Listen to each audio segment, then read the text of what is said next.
आज की कुछ बड़ी वर्ल्ड अपडेट्स पर ध्यान दें तो ऐसा लगता है कि भारत डिफेंस को लेकर अच्छे अच्छे देशों के मुंह बंद कर देने वाला है।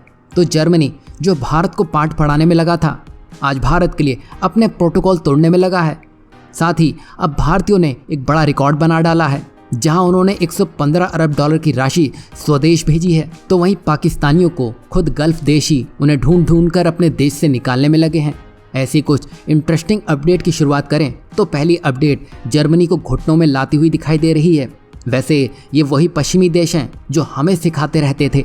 आज वक्त बदल चुका है और ये वही जर्मनी है जो कभी भारत को आबादी और गरीबी का पाठ पढ़ाता था, आज हमारे दरवाजे पर आकर खड़ा हो चुका है। जैसा कि आप जानते हैं, जर्मनी यूरोप की एक प्रमुख अर्थव्यवस्था है और अभी वो एक बड़ी समस्या से जूझ रहा है, जहां वहां मजदूरों का हाहाकार मचा है, कारखाने ठप पड़ चुके हैं, निर्माण कार्य रुक सा गया है और उनके पास पैसा तो है पर काम करने वाले हाथ नहीं है। और इस समस्या से निपटने के लिए जर्मनी सरकार ने एक नई योजना बनाई है, जिसमें जो भी विदेशी हुनरमंद है, खासकर भारतीय, जर्मनी आकर काम करें, उन्हें पहले 3 साल तक कम टैक्स देना होगा, यानी उनकी जेब में ज़्यादा पैसे बचेंगे।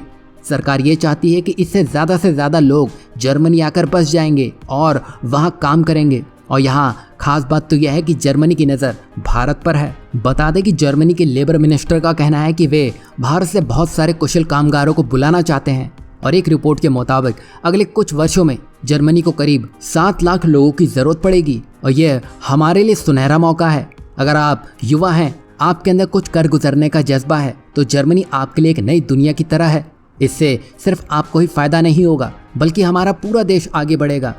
वहीं इससे विदेशी मुद्रा भंडार भी बढ़ेगा और रोजगार के नए अवसर पैदा होंगे और दुनिया में भारत का नाम और रोशन होगा। वहीं आपको क्या लगता है जर्मनी के इस फैसले के बारे में, ज़रूर बताइएगा। वहीं नेक्स्ट अपडेट की बात करें तो यह भारत के डिफेंस सेक्टर से जुड़ी हुई है, जहां फ्रांसीसी एरोस्पेस कंपनी थेल्स और भारतीय ड्रोन निर्माता गरुड़ एरोस्पेस ने भारत में ड्रोन उद्योग को बढ़ावा देने के लिए एक महत्वपूर्ण समझौते पर हस्ताक्षर कर दिए हैं। और इस समझौते के तहत थेल्स अपनी विशेषज्ञता ड्रोन ट्रैफिक मैनेजमेंट यानी कि UTM और ड्रोन डिटेक्शन के क्षेत्र में लाएगी, जबकि गरुड़ एरोस्पेस अपने स्थानीय बाजार की जानकारी और संचालन क्षमता का लाभ उठाएगी।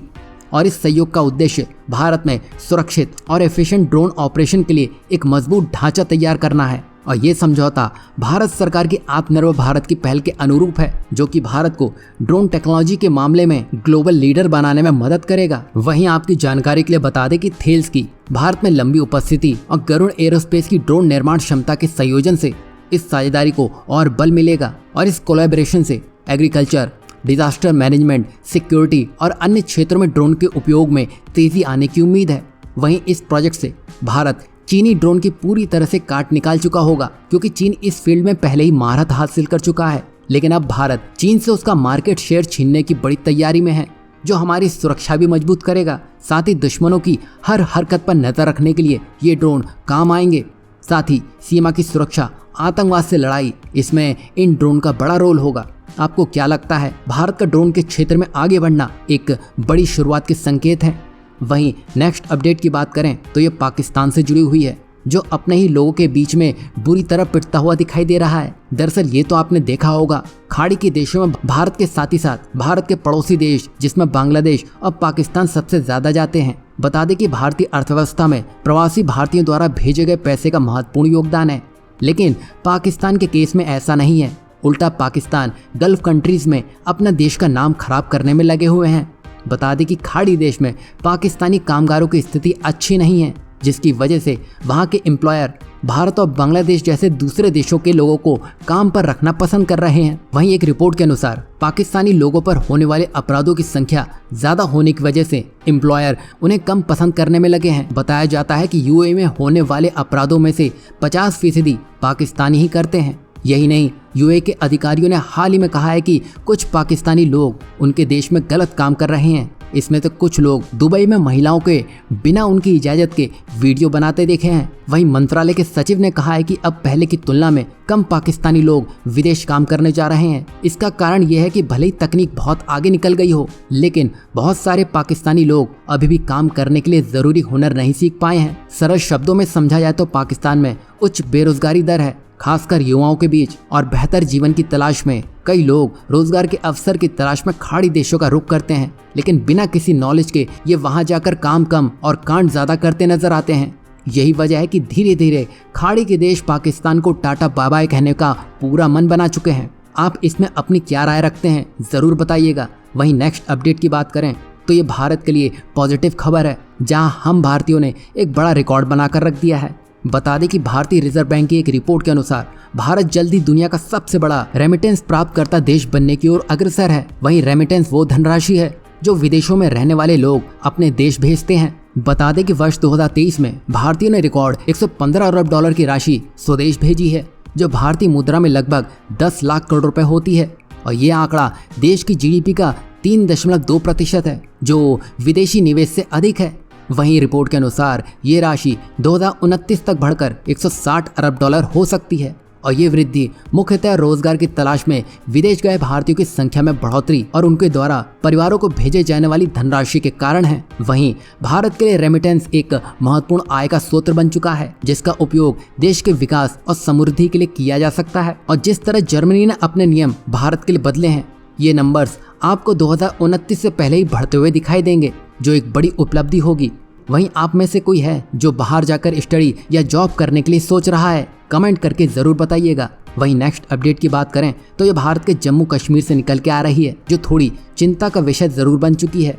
दरअसल भारत में जम्मू कश्मीर के रियासी जिले में लिथियम के विशाल भंडार होने के बावजूद देश इस महत्वपूर्ण खनिज के उत्पादन में स्वावलंबी नहीं बन पा रहा है, जिसमें कठिन चट्टानों से लिथियम निकालने की जटिल प्रक्रिया, निवेशकों की रुचि में कमी, साथ ही खनिज संसाधनों के आकलन के लिए अपर्याप्त अंतर्राष्ट्रीय मानक और जम्मू कश्मीर की राजनीतिक स्थिति इन चुनौतियों में शामिल है। और इन कारणों से भारत को अपनी लिथियम की जरूरतों को पूरा करने के लिए अन्य देशों, विशेषकर अर्जेंटीना पर निर्भर रहना पड़ रहा है। यहाँ आप देख सकते हैं किस तरह तकनीक का अभाव भारत को एक बड़े लिथियम के भंडार का इस्तेमाल नहीं करने दे रहा है। आपको बता दें कि भारत को केवल आयात पर निर्भर नहीं रहना है। यही वजह है कि वो इसका हल निकालने में लगा है और घरेलू उत्पादन को बढ़ावा देने के लिए प्रयास भी कर रहा है, जिसमें अब सरकार को खनन में निवेश को बढ़ाकर खनिज रिपोर्टिंग मानकों को सुधार करके और जम्मू कश्मीर में स्थिरता लाकर भारत लिथियम उत्पादन में आत्मनिर्भर बन सकता है। और इसके लिए जल्दी ठोस रणनीति बनानी होगी, वरना भारत को पिछड़ने में देर नहीं लगेगी। वहीं नेक्स्ट अपडेट की बात करें तो ये इजराइल से निकल के आ रही है, जहां 297 दिन बाद इजराइल ने सबसे बड़े आतंकी हमले का बदला ले लिया है, जो कि इतना बड़ा है कि ईरान, रूस, चीन, खुद अमेरिका तक अपनी कुर्सी से उछल चुके हैं। बता दें कि इजराइल ने ईरान में घुसकर हमास चीफ को मार गिराया है।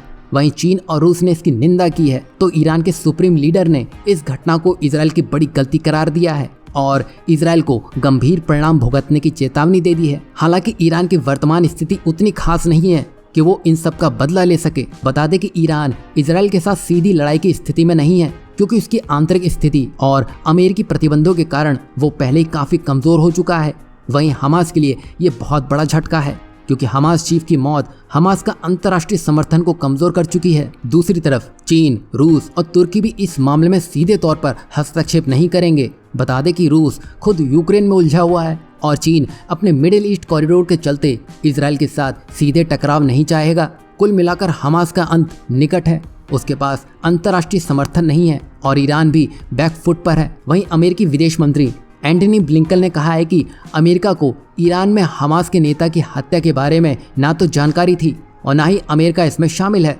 वैसे आपको क्या लगता है, इसमें सच में अमेरिका का हाथ नहीं है या वो पर्दे के पीछे ये सब कुछ कंट्रोल कर रहा है? वैसे इस पूरे घटनाक्रम को लेकर आप अपनी क्या राय रखते हैं, जरूर बताइएगा।